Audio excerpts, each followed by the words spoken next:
Hari ini kita akan memperbaiki this paragraph. Jadi paragraph ini ditulis salah satu dari murid saya, and we're gonna see how we can improve on that.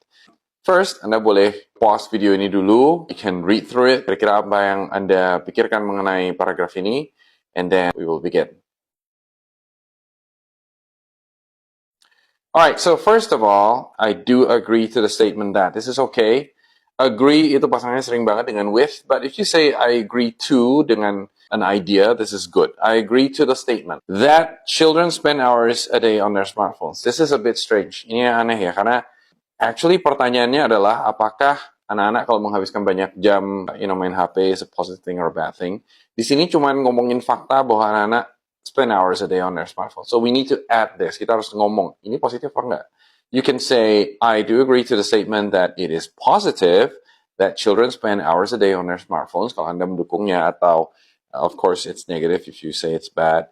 Atau kita juga bisa pakai pendekatan noun phrase. You can say, I do agree to the statement that children spending, kita jadiin verb ing, children spending hours a day on their smartphones is a positive thing or a negative thing. Lanjutan, some children happen to have their life on their smartphones. This one here, happen to kurang pas ya, karena happen to itu artinya kebetulan. Jadi kebetulan kehidupannya on their smartphones. This one probably a little better if we use the word often. Sering banget gitu. In most cases, have their life on their smartphones, which is good. Terus dia melanjutkan dengan which is a normal thing for me. Kalau kita lagi writing, kita itu mengusahakan untuk tidak personal. So you want to soften your position, and we can do what is called hedging. There are a few ways, but in this case, you don't want to say someone like me. You want to say for most children, including me. Nah, kalau di situ kita selipin including me as a way to enhance that information, but this applies to everyone generally. Continuing on, smartphones allow children to access various apps. This is very good. Verb pattern, allow children to do something.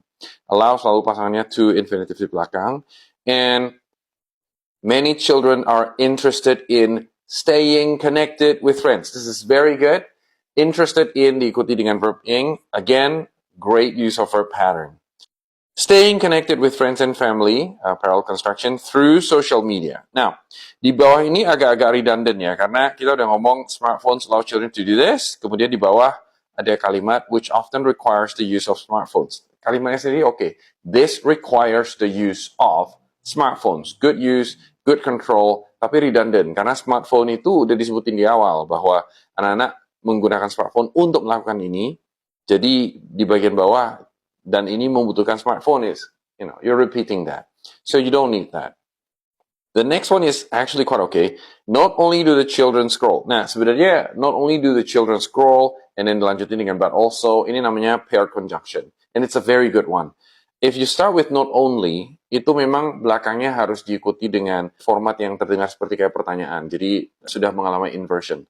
Jadi kalau misalnya kita bilang, not only do I love cheese, that's very good. So, not only I do is wrong. Oke, jadi harus sudah mengalami pembalikan. Not only do the children, tapi harus diikuti setelah do verb 1 ini harusnya ya. So, not only do the children scroll, bukan scrolling, on social media. But it's, again, agak redundant karena the idea of scrolling through social media, using social media, di kalimat sebelumnya sudah dibahas.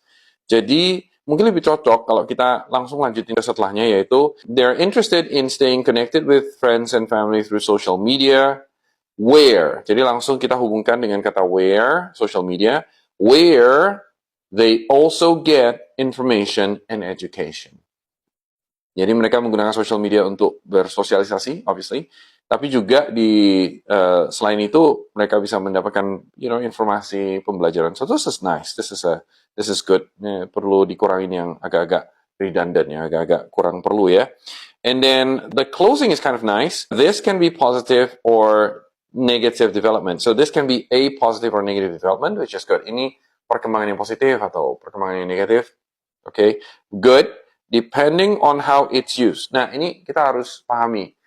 Subjeknya sudah switch. Jadi kita tadinya ngomongin smartphone, kemudian kita ubah di sini subjeknya menjadi kata development. Development cannot be used. Development is development, perkembangan sebuah situasi ya. So in this case, maybe you don't want to say how it's used, but you want to be explicit. It pronoun di sini harus diperjelas. We switch back to phones. Misalnya, this can be a positive or negative development depending on how the phones are used. That's okay. Depending on how the phones are used, kita menjadi clear. Ini it-nya bukan ke development, tapi ke phone-nya. And kemudian di belakang ada kata limited. Ini maksudnya batasan-batasan orang tua, gitu ya. So probably it's much better to say not limited, but and the limits that parents set. Batasan-batasan yang orang tua sudah tentukan. All in all, if you do that, you create a cohesive construction. I would give this paragraph something around 6.5, close to a 7. This is pretty good paragraph, guys. All right, I hope you enjoyed that, and see you in the next one.